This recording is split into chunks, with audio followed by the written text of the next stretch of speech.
Justement, c'est la remarque que nous ne correspondait pas avec le programme officiel. C'est vrai qu'il y a eu des changements dans les équipes. Vendredi 12 juin, la ville de Dreux accueillait le départ du 14e Tour cycliste d'Eure-et-Loir.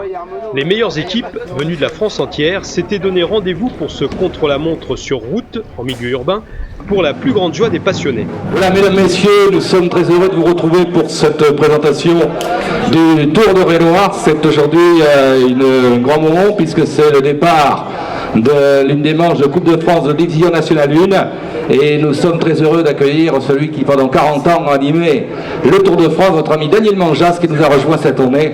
20 équipes composées de 7 coureurs de Division Nationale 1 étaient au départ de cette étape drouaise, un contre-la-montre individuel couru en plein centre-ville qui, cette année encore, a servi de support pour la deuxième année consécutive à la Coupe de France Look des clubs. Après la présentation des coureurs et le passage de la traditionnelle caravane, la ville de Dreux avait prévu en marge de cet événement sportif toute une série d'animations autour du vélo.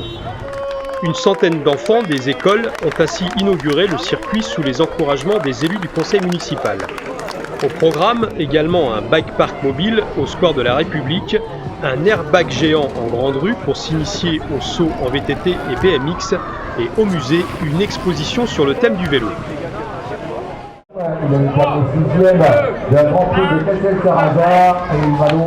La performance physique était au rendez-vous avec des pointes à près de 50 km/h.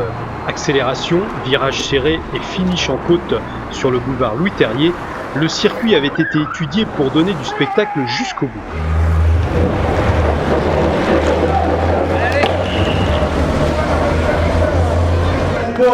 Le voilà donc le champion de France.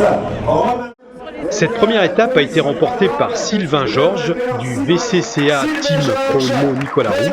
Ce jeune espoir du cyclisme français ajoute ainsi une 13e victoire à son palmarès depuis le début de l'année.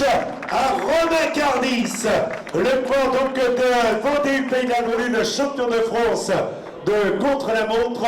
En conclusion de cette journée, la ville de Dreux ne peut que se féliciter de la réussite d'un tel événement qui, une fois de plus, confirme sa capacité à organiser de grandes manifestations et, on le sait, le souhait le plus cher de Gérard Hamel est d'accueillir une étape du Tour de France.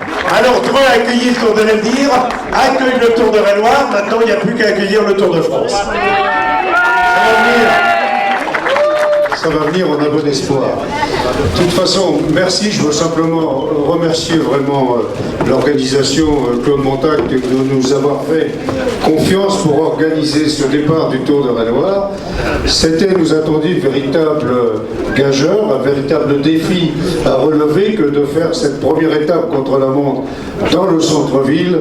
Pardon à tous ceux qu'on a pu déranger un petit peu pour cet après-midi, mais je crois qu'avec le temps, avec les spectateurs, avec cette ambiance extraordinaire, tout s'est bien déroulé et donc nous sommes vraiment ravis, heureux d'accueillir ce Tour d'Eure-et-Loir. C'est vrai que c'est un petit galop d'entraînement pour accueillir très prochainement, en tous les cas j'espère, le Tour de France.